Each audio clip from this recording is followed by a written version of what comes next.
Rita, or died trying. The guy who kidnapped her must have... Yeah, I'd never heard of Astal either. Kind of fell into that memory hole of early Saturn releases back when CD media was just getting its legs under it, and there were as many wide misses as genuine hits. But as Jeannie from PA assured me, this one falls into that genuine hits category.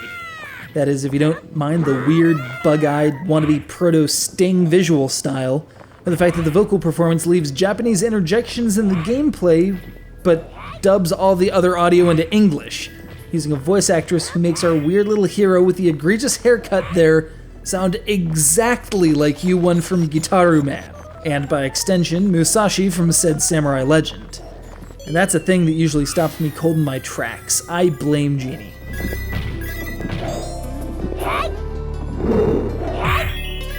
So after going through the world's creation myth in the opening video, a kindness not commonly offered to we gamers, we understand that the bad haircut there is trying to save his sister.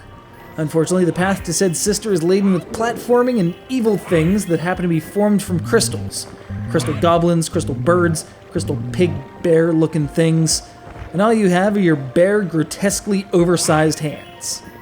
These are perfect for either picking up and throwing mobs, potentially knocking out other foes coming up on your 6, or doing an axe handle from the air. Either way, the emphasis is less on speed and more on how to do the most damage with a single attack. Or of course, you could just uproot a big freaking tree and drop it on them. After the halfway point of the first stage, you're assisted further by a bird, who can deliver a diving attack, fetch weird eggplant-looking foodstuffs for restorative purposes, or provide context-sensitive support like clearing out a swarm of bats or taking care of a certain boss's backup winged eyeballs. His abilities expend energy from the bar down at the bottom of the screen, which charges by 1 segment every time you defeat an enemy with that weird greenish glowing aura about it.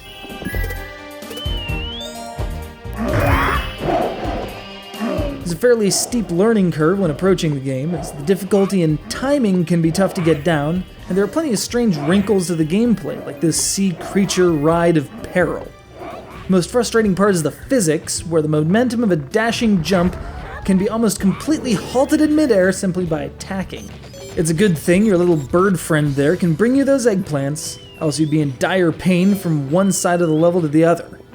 But for its rather strange mechanics, Astal sounds quite good in both languages. The sprite art is very lush, as are the backgrounds, and, well, the mechanics kind of grow on you if you're masochistic enough to really try to figure them out. As an in-house Sega development and one of the earliest Saturn releases, Astal wanted to push this brand new hardware and, well, to those who could dig the rather strange style, it presented a pretty sound argument. Problem was, there just weren't that many such gamers in '95. Shame, really. This could have been the game I go to whenever I hear that rather distinctive, kind of whiny voice instead of Gitaroo-Man.